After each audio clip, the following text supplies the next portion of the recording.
भारत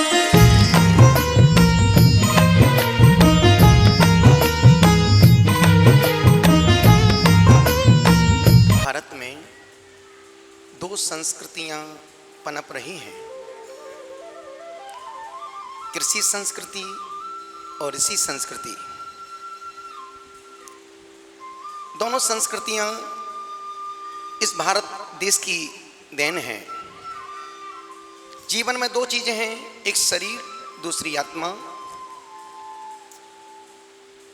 आत्मा के बिना शरीर बेकार है और शरीर के बिना आत्मा। कृषि संस्कृति शरीर का पोषण करती है और ऋषि संस्कृति आत्मा को परमात्मा बनाने की प्रेरणा देती है। यही कारण कि भारत की भूमि यह तर्पण की भूमि है, यह अर्पण की भूमि है। इसका कंकर कंकर संकर है, इसका बिंदु सिंधु जैसा है। यहां ऋषि मुनियों की खदानें हैं, ऋषभनाथ और नैमिनाथ हुए। इस भारत की जमीन, इस भारत की सरजमी पर राम और कृष्ण पैदा हुए हैं, बुद्ध और महावीर आए हैं। ऋषभनाथ और नैमिनाथ जैसे तीर्थंकर महापुरुष हुए हैं, वाल्मीकि और व्यास हुए हैं, बुद्ध और महावीर आए हैं। कुंदकुंद और जिनसेन स्वामी महासंत हुए हैं, सूर और कबीर हुए हैं, तुलसी और कबीर दास हुए, कालिदास हुए हैं, चंद्रगुप्त और चाणक्य हुए हैं, भरत और जनक हुए हैं, अरविंद और गांधी जैसे महापुरुष इस भारत की जमीन पर पैदा हुए हैं। इस देश में एक ऐसे संत ने क्रांति का बिगुल बजाया जिसकी आवाज आज तक लोगों के कर्णपुटों पर गूंजती है। और वह संत क्रांतिकारी राष्ट्र संत तरुण सागर जी महाराज साहब, जिनकी जन्म जयंती के पावन प्रसंग पर पूरे देश में हरित क्रांति चल रही है। पौधा लगाओ, देश की संस्कृति को बचाओ। एक वृक्ष ऐसा लगाओ जिसके फल छांव पड़ोसी के घर में भी गिरते पड़ते हों। हमने अपने घर में एक चिड़िया पाली, वो चिड़िया 2 घंटे रही, उड़ गई। हम एक तोता लेके आए, घर में तोता को रखा, तोता भी 2 घंटे बाद उड़ गया। हम 2-3 कबूतर लेके आए, कबूतर भी 2 घंटे बाद उड़ गए। मैं सोच में पड़ गया कि पक्षी जा क्यों रहे हैं। चिंतन में एक बात आई, क्यों ना अपने घर में एक पेड़ लगाया जाए। और जैसे ही हमने पेड़ लगाया, चिड़िया भी आ गई, तोता भी आ गया और वापस कबूतर भी आ गया। पेड़ लगाओ, घर की खुशहाली को खुशहाल बनाओ।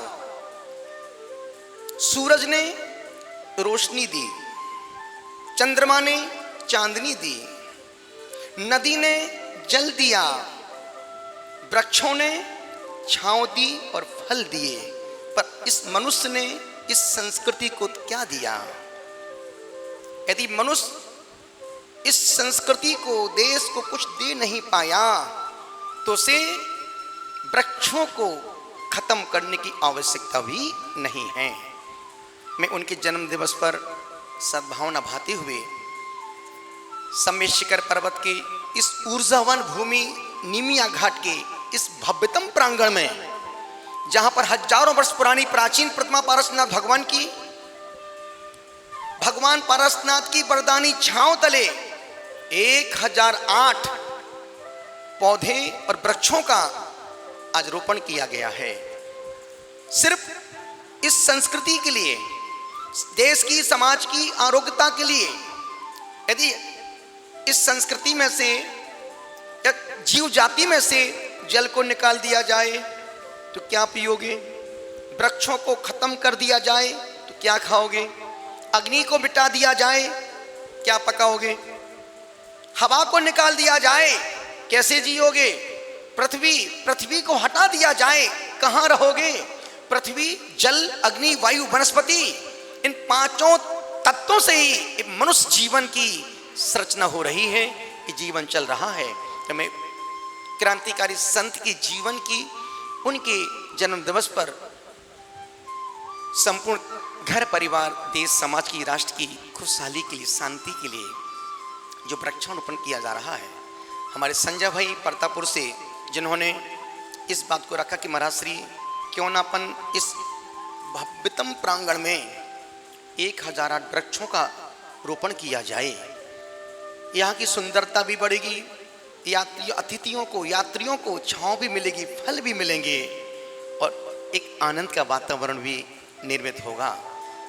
उनकी बात मुझे बहुत अच्छी लगी, और हमने इस पूरे प्रांगण में हजारों वृक्षों को, पौधों को लगाने का भाव बनाया, और आज वो हरित क्रांति की 1008 वृक्षों के माध्यम से क्रांति की पूरे संघ के साथ, मैं सोचता हूँ कि आप भी एक वृक्ष ऐसा लगाएं, एक पेड़ ऐसा लगाएं, अब वो पेड़ अपने घर में नहीं, अपने घर में लगाएं, पर उसकी छांव, उसके फल पड़ोसी के घर में जरूर गिरते पड़ते हों। बोलो अहिंसा धर्म, अहिंसा परमो धर्म की, महावीर भगवान की जय।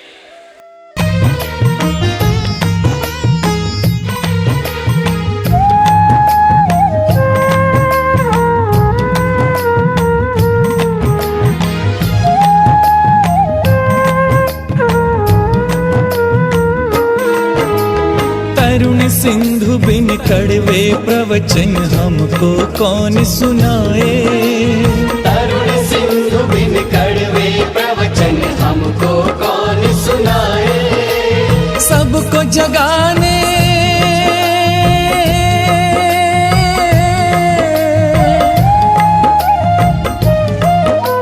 सबको जगाने वाले सोए, इनको कौन जगाए। सबको जगाने वाले सोए, इनको कौन जगाए। तरुणाई में गए तरुण है, ये दुख सहा न जाए। तरुणाई में गए तरुण है, ये दुख सहा न जाए। सबको जगाने वाले सोए, इनको कौन जगाए। सबको जगाने वाले सोए, इनको कौन जगाए। ओ तरुण सिंधु बिन कड़वे प्रवचन हमको कौन सुनाए। सबको जगाने वाले सोए, इनको कौन जगाए। सबको